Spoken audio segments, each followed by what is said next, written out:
is Jesus really present in the Eucharist? We're Bill and Peg White, and we've been taking a Eucharistic Miracle exhibitor around the country for about 3 years, so I guess you could say we really think he is present, but we think the Eucharistic Miracle exhibit that we carry, or at least part of it, gives a lot of information and evidence to support the teaching of the Catholic Church that Jesus is truly present after the Eucharistic species have been consecrated. Well, Jesus is present in many ways.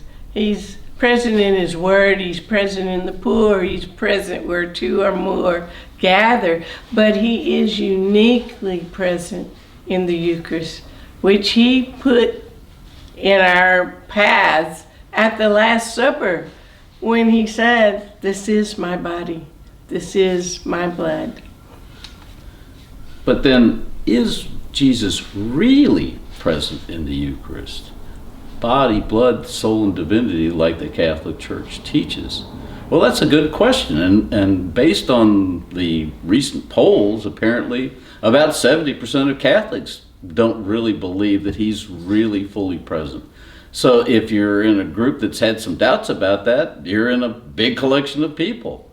And it isn't something that we can verify simply by looking at it, because that's part of the teaching. He's really present, but he's present under the appearances of bread and wine. But this exhibit that we've been carrying around, the Vatican International Exhibition of Eucharistic Miracles of the World, has some 152 different church-approved Eucharistic miracles that give some evidence that can be considered as respect to making a decision on whether or not the Catholic Church's teaching is correct. It was collected in a PowerPoint or a computer presentation online by a young man named Carlo Acutis. Carlo was a 15-year-old boy who must have started putting this exhibit together when he was 11 or 12 years old. He was considered a computer genius in his age, and has even been called the patron of the internet now.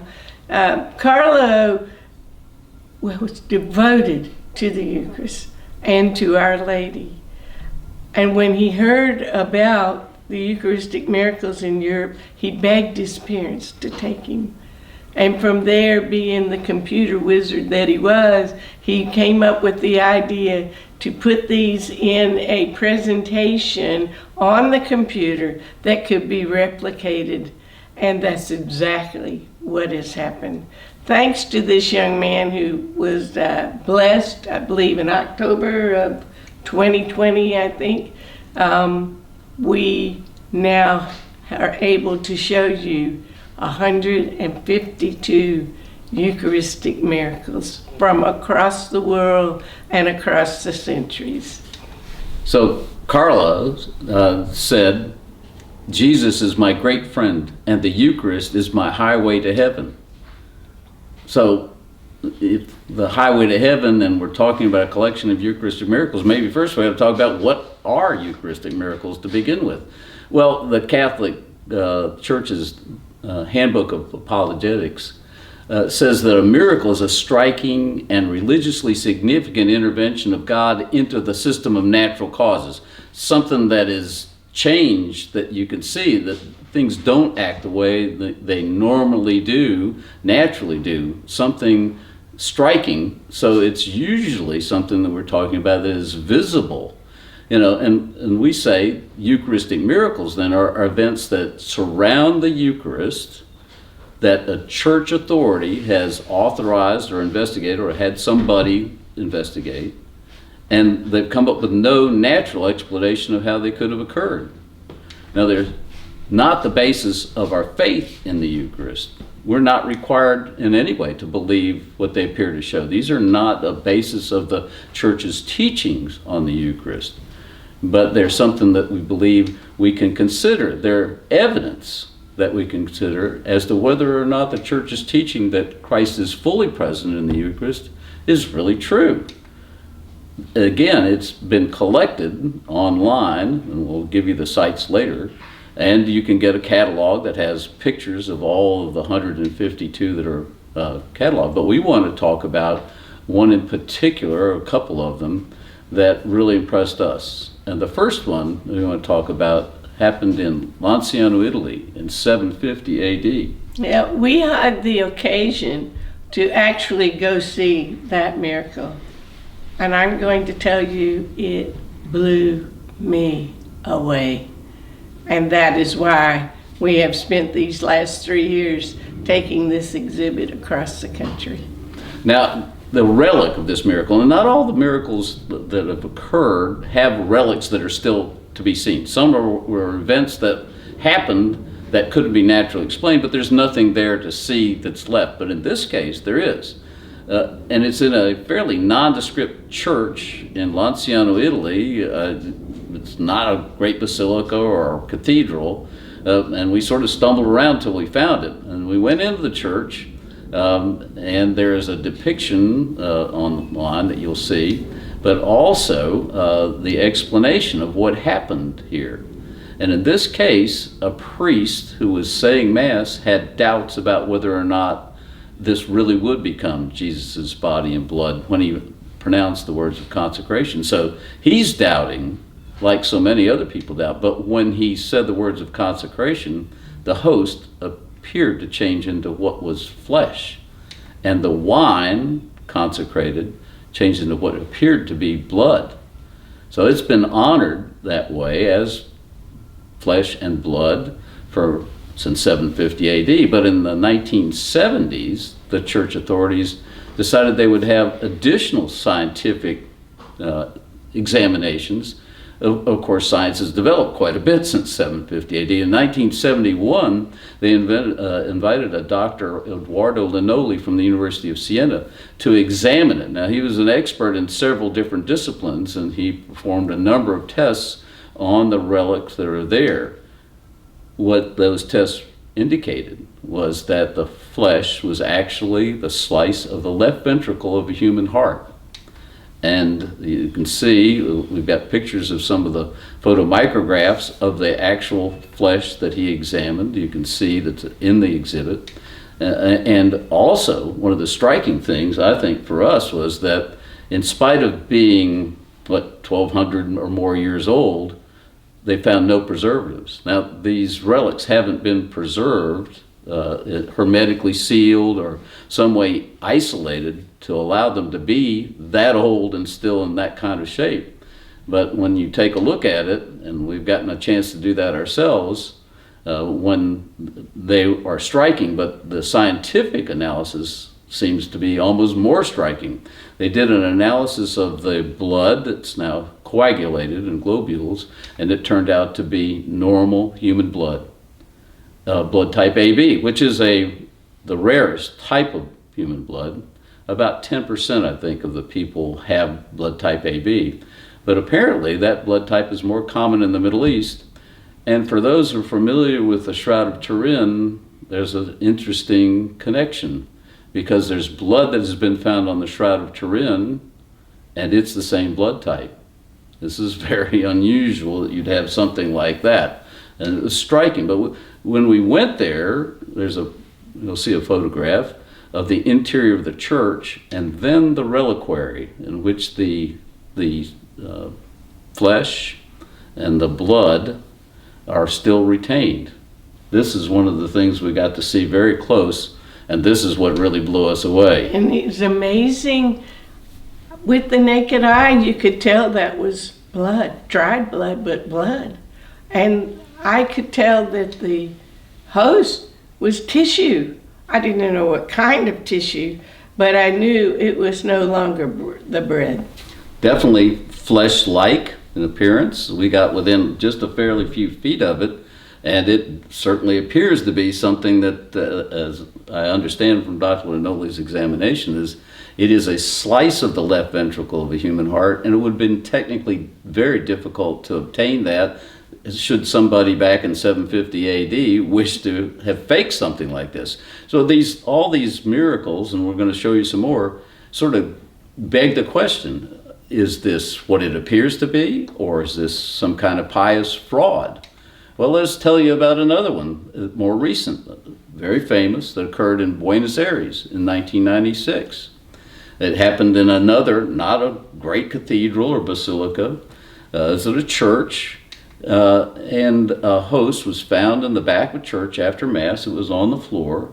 Well, what you can do is consume the host or dispose of it respectfully. One of the typical ways to do that would be to put it in water and expect it to dissolve. Well, the host, as the Catholic Church teaches, it's Jesus' body and blood, but it's under the appearances of bread in this case, and so it should look like and act like bread. If you take a small piece of bread, put it in water, you would expect it to dissolve after a while. And that's what they expected would happen when they put this host in water in the tabernacle, but it came back, it turned bloody.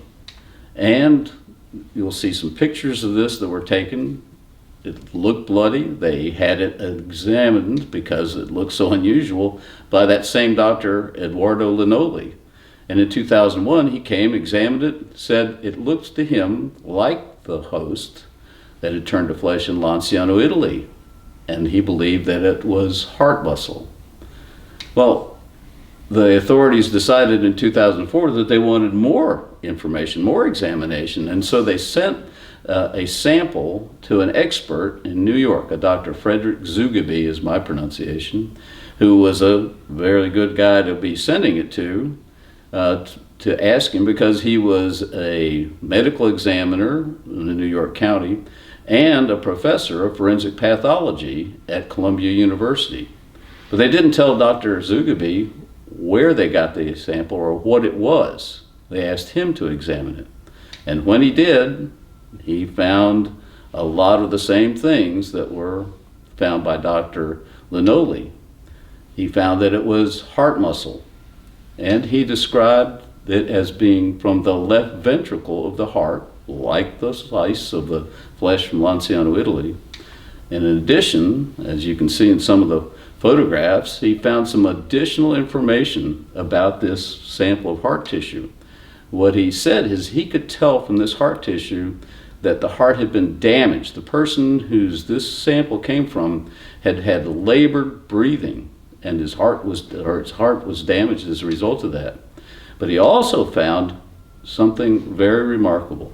There were white blood cells present, and he said the presence of white blood cells indicate what he called dynamic activity.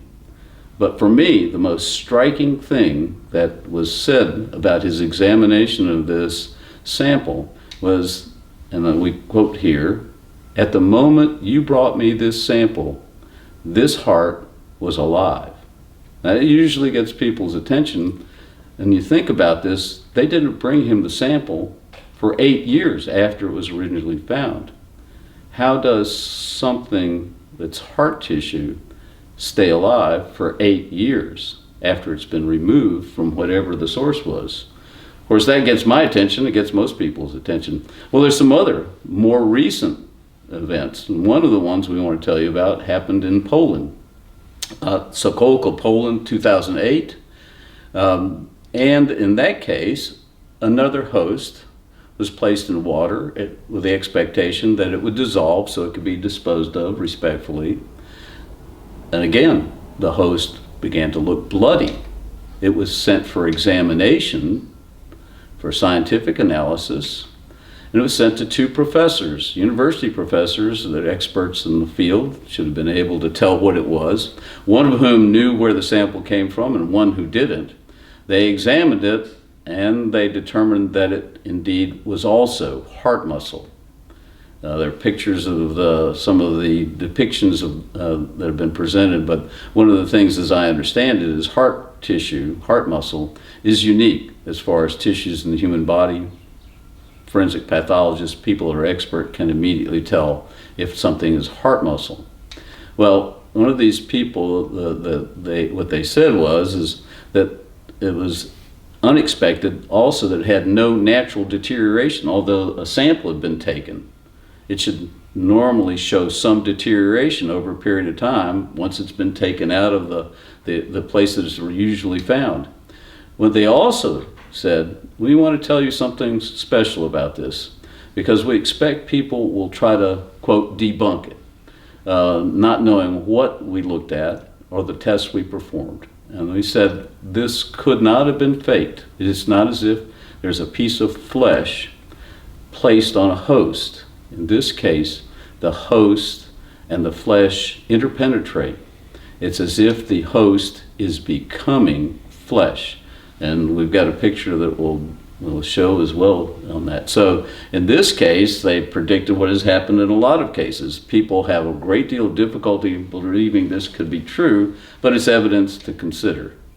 And it's all collected, as we said again, online. You can find it at therealpresence.org.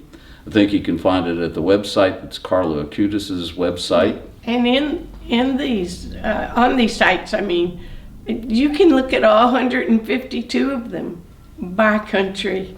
And the panels like Bill's been showing you. It's still hard for me to believe a younger than 15-year-old boy could have put these together, but he did. It's really a fascinating thing. And all the write-ups do have much more information than what we've been saying and able. I've just been giving pieces of it. But the place to find it, the U.S. website is www.therealpresence.org. You can get a book that is actually available that has everything that's online, a catalog from www.lifeeternal.org, based in Bardstown, Kentucky. So you can get the whole book and collect the collection itself. And that book is fairly inexpensive, $25. So we encourage you to go there. Yes, and we'd just like to encourage you to look online, get the book, investigate it yourself, and if we can be of some assistance, if you'd like to have a copy of the exhibit brought to your church or school, we'd be glad to try to assist. We've got one copy of it, but there are many people that have copies of this exhibition, and we may be able to connect you with somebody that in your area that could bring the exhibit to you. Feel free to call us, and we really thank you for your time and attention. God bless you all.